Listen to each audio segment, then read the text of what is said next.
Given below are two statements. Statement: nitrogen forms oxides with +1 to +5 oxygen states due to the formation of p-pi bond with oxygen. Now this is correct statement. देखिए जो nitrogen है shows various oxidation state, जैसे इसमें बोला है +1 to +5, और ये सभी में ऑक्साइड्स बना देते.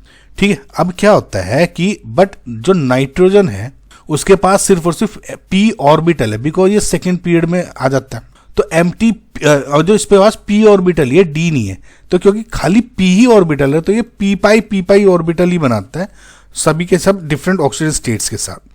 और इसकी वजह से क्या होता है कि p-pi बॉन्डिंग की वजह से कि जो नाइट्रोजन है it allows itself to form multiple bonds with itself और अदर एलिमेंट, जैसे ऑक्सीजन है इसके साथ मल्टीपल बॉन्ड्स बना सकता है. तो ये p-pi बॉन्डिंग्स में बहुत जरूरी है. ठीक है, ये तो सिंपल सा फंडा था. अब स्टेटमेंट 2 देखो. स्टेटमेंट 2 है कि nitrogen does not form halides with +5 oxygen states due to the absence of d orbital in. देखो इसमें सिंपल सा जो आपको मैं बता रहा हूँ क्या है, जो नाइट्रोजन है वो हैलाइड्स के साथ या तो ट्राई हैलाइड्स बनाएगा, जैसे NF3 हो जाता है.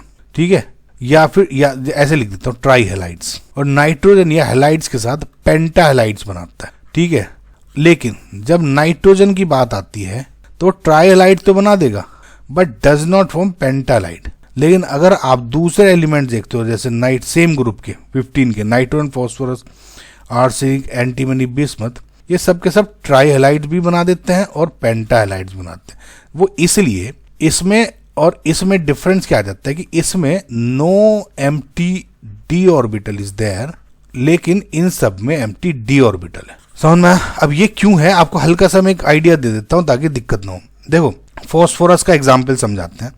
ठीक है, फॉस्फोरस का जब इलेक्ट्रॉनिक कन्फिग्रेशन करके ये इलेक्ट्रॉन्स बनेंगे 1 2 3 4 5 इलेक्ट्रॉन्स है आउटरमोस्ट शेल में इसके. ठीक है, अब ये देखो ये इसके पास एक एम्प्टी d ऑर्बिटल हो गया. अब क्या होता है, ये तो ग्राउंड स्टेट में हो गया.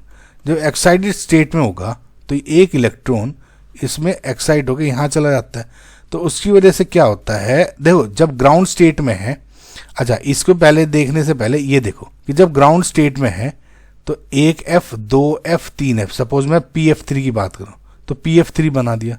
लेकिन जब NF3 बनाएगा तो उस केस में क्या करता है कि जो ये एक इलेक्ट्रॉन जैसे मैंने आपको बताया ये एक्साइट होकर यहाँ जाएगा. इसका मतलब 1 2 3 4 और ये जो इलेक्ट्रॉन से एक यहाँ वहां जाता है. अब Cl जोड़ दो, F जोड़ दो, जो भी है, मतलब 1 2 3 4 5 ऐसे PF5 बन जाता है. लेकिन जब नाइट्रोजन का केस में देखते हो जिसके आउटरमोस्ट शेल में सिर्फ यही है, कोई d ऑर्बिटल नहीं होता. ठीक है, तो अब भाई यही जोड़ पाएगा, ये इलेक्ट्रॉन एक्साइट होकर कहाँ जाएगा, तो इस बार ये रीजन हो जाता है. समझ में? इसका मतलब both statement 1 and statement 2 are correct.